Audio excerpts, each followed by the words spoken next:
আমরা আমাদের সামর্থ্য অনুযায়ী মাজলুম ব্যক্তির পাশে দাঁড়ানো, পাশে যদি আমরা না দাঁড়াই তাহাকে এটা আল্লাহকে ভুলে যাওয়ার শামিল হয়ে যাবে।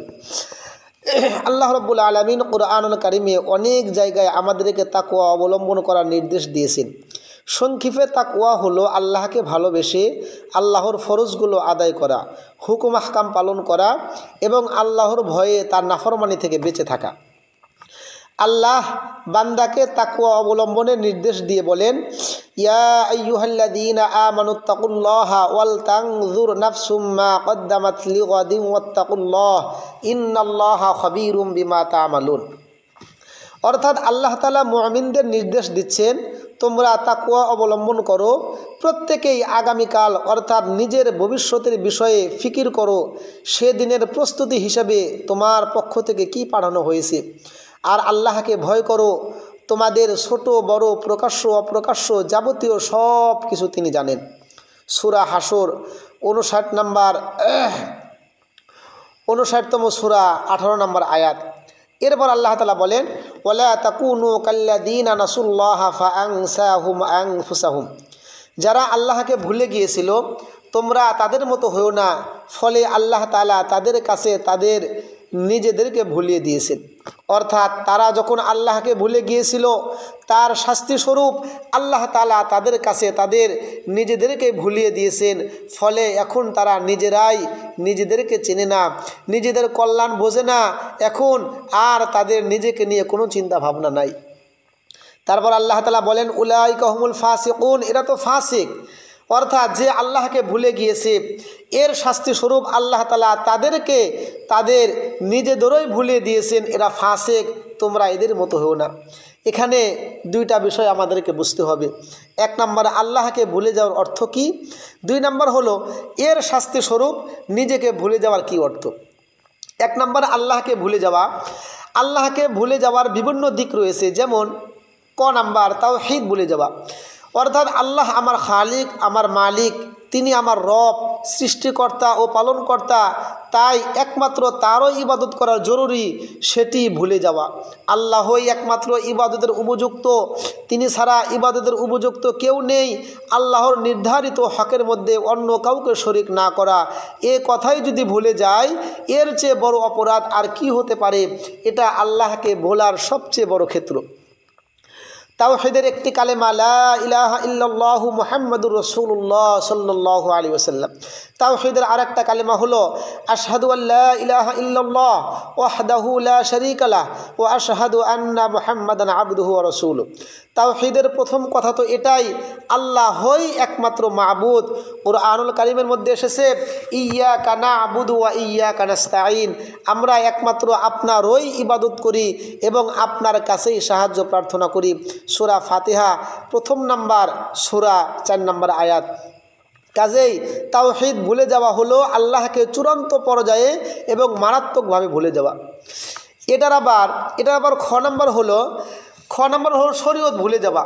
আমি আল্লাহর বান্দা, এই দুনিয়াতে আমি যেন সুন্দরভাবে থাকতে পারি, ভালোভাবে থাকতে পারি, এখান থেকে আখিরাতের প্রস্তুতি সুন্দরভাবে গ্রহণ করতে পারি, তার জন্য আল্লাহ তাআলা আমাকে শরীয়ত দান করেছেন, হালাল হারামের বিধান দান করেছেন, জীবন আচারের বিভিন্ন বিধান আল্লাহ তাআলা দান করেছেন। এটা আমাকে মাথায় রাখতে হবে। আল্লাহ তাআলা বান্দার ফায়দার জন্যই শরীয়ত দান করেছেন, কাজেই সেটি পরিপূর্ণ মেনে চলতে হবে। তবেই আমি দুনিয়া ও আখিরাতে সফল, তবেই হেদায়েত ও সঠিক পথে থাকব। কিন্তু কেউ যদি এমন মনে করে অন্যান্য মাখলুক ও জীবজন্তুর যেমন কোনো শরীয়ত নেই, জীবনে কোনো বিধিবিধান মেনে চলার বিষয় নেই, মানুষের কেন থাকবে, মানুষও তেমনই, তার হবে মন চাহি জিন্দেগি, নিজের খেয়াল খুশি মতো চলবো, স্বাধীনভাবে থাকবো, শরীয়তের কোনো দরকার নেই, এটাও আল্লাহকে ভুলে যাওয়া। কারণ আল্লাহ তাআলার পক্ষ থেকে শরীয়ত দান করা মানে কেবল আইন শুনিয়ে দেওয়া নয়, বরং নবী করিম সাল্লাল্লাহু আলাইহি ওয়াসাল্লামের সুন্নতের মাধ্যমে শরীয়তের প্রতিটি বিধানের প্রায়োগিক রূপ ও আমলি নমুনা আল্লাহ দান করেছেন। কুরআনুল কারীমের মধ্যে আল্লাহ তাআলা বলেন, লাকাদ কানা লাকুম ফি রাসূলিল্লাহি উসওয়াতুন হাসানাহ লিমান কানা ইয়ারজু ইউমিনুল্লাহ ওয়াল ইয়াউমাল আখির ওয়া যাকারাল্লাহ কাসীরা। অর্থ বস্তুত রাসূলের মধ্যে তোমাদের জন্য রয়েছে উত্তম আদর্শ এমন ব্যক্তির জন্য যে আল্লাহ ও আখিরাত দিবসের আশা রাখে এবং আল্লাহকে অধিক পরিমাণে স্মরণ করে। সূরা আহজাব 33তম সূরা 21 নম্বর আয়াত।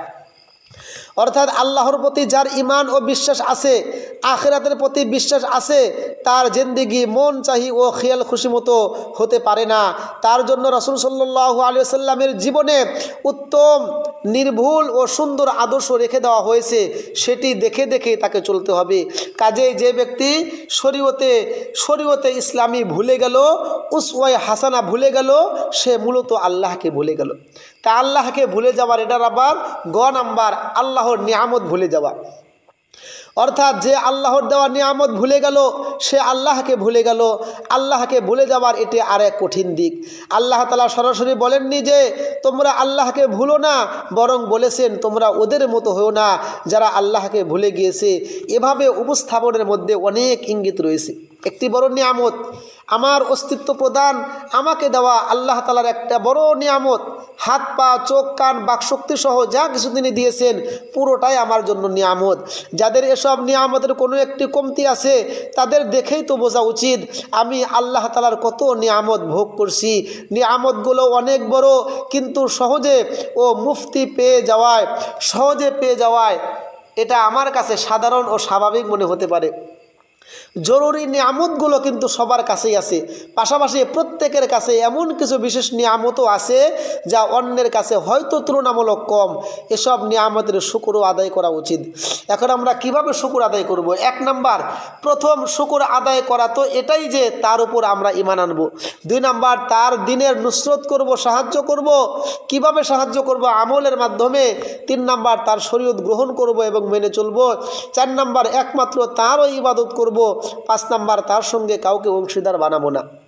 2 নাম্বার, আল্লাহকে ভুলে যাওয়ার শাস্তি স্বরূপ এটা হলো নিজেকে ভুলে যাওয়া। আল্লাহকে ভুলে গেলে পরিণতিতে তুমি নিজেকেও ভুলে যাবে, আল্লাহ তাআলা ভুলিয়ে দিবেন। আল্লাহ রাব্বুল আলামিন বলেন ওয়ালা তাকুনু কাল্লাযীনা নাসুল্লাহা ফাআনসাহুম আনফুসাহুম উলাইকা হুমুল ফাসিকুন। অর্থাৎ ওদের মতো হও না যারা আল্লাহকে ভুলে গিয়েছে। আল্লাহকে ভুলে গেলে আল্লাহও তোমাকে তোমার কথা ভুলিয়ে দিবেন। নিজেকে ভুলে যাওয়ার প্রাথমিক স্তর, এর প্রাথমিক স্তর তো হলো তুমি যে দুনিয়াতে এসেছো আখিরাতের জন্য, সেটাই তোমার মনে থাকবে না। এমনভাবে চলবে দুনিয়াতে দেখে মনে হবে এই দুনিয়াটাই সব, এটাই শুরু, এটাই শেষ। তোমার চলাফেরা, কথাবার্তা, আয় ব্যয়, খরচ, উপার্জন এমনভাবে করছো যেন এরপরে তোমার আর কোনো গন্তব্য নেই। তোমার যাবতীয় কর্মকাণ্ড দেখে বোঝা যায় তুমি আখিরাত নামে কিছু বিশ্বাস করো না। এটাই ভুলে যাওয়া। আমাকে যে আর এক জিন্দেগির জন্য এখানে পাঠানো হয়েছে সেটাই ভুলে গেলাম। আমি আল্লাহর বান্দা সেটাই ভুলে গেলাম।